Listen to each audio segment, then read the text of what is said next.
Hello, guys. I hope you're having a good day. Today, the topic is going to be picking things from different identities. Okay, so thing is, we pick. Sometimes I spoke about this in one of the videos I've published, but the thing is, we pick an identity, right? And our ego fixes on that identity because it maintains our ego stable because we are something because we arrange our lives around that identity, and that identity might bring us money, might bring us fulfillment, different things, right? But thing is that if one focuses too much, um, it might hinder us in the way that it doesn't let us grow or be more creative inside what we are doing, right? So, mm, for example, if you have a basketball player and he plays a fixed style that maybe his coach teached him, or um, he learned later from an influence he had or someone he admired, right? This person wants to play like this person because that's his ego, that's the base of his ego, the base of his identity, and he doesn't grow, okay? And it might not be the best game to play for him, but he has chosen it because he feels stable. And thing is, what I want to get to is that we have to pick and choose, okay? Like if you read the philosophy of Jeet Kune Do, like the Bruce Lee stuff, he said, pick what is useful, discard what is not. I think it was pick what is useful, discard what is not, and stay with what is yours. So picking and choosing, right? Um,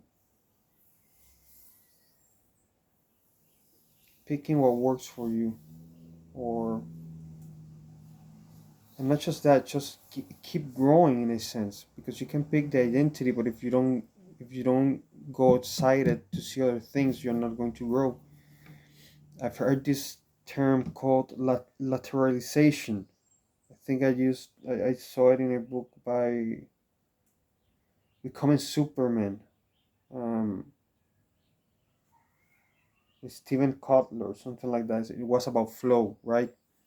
So the basic thing is, you choose something, but you open yourself to other stuff, because those other things feed the thing you're concentrating on. Okay, so let's say you are a physicist.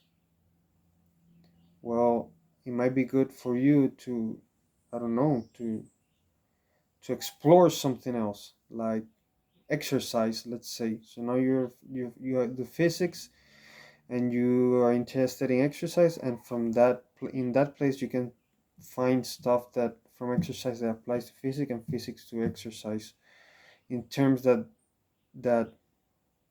they can fuse and create something new. And maybe you can apply your physics to your exercise regime, or the exercise readings and studies you are doing about that topic, and it grows, and maybe your physics are applied in that sense, and maybe you can do something new with it because it's something unique. Okay, it's not just physics, it's a combination of things. And I think I read about this combination of things in Robert Greene's book Mastery, I think. And he said that some people just learn different things, and not just learn them, they become good at each one. And then with time, those things fuse and become something new, and that's a market or a market or something that has never been there before, and now it's needed. Okay, so for the conclusion of this video, I would just say that if you're concentrating on something, open up yourself to other stuff that are of your interest, right? And if you are in a wishy-washy place, I'm a I'm a wishy-washy person as well. But if you're in a wishy-washy place, you might have different interests, and you might have been pursuing different stuff. All these things can come together, right, in the future. Just search your interests, and with time, those things are going to be coming together. Um, it might sound weird, but it's what you have, and that's a way of getting the most out of your experiences, to let them mix and fuse. And yeah, that happens naturally when you follow your interests. And that's the video for today, guys. Thank you. Have a good day, and hope you're well. See you.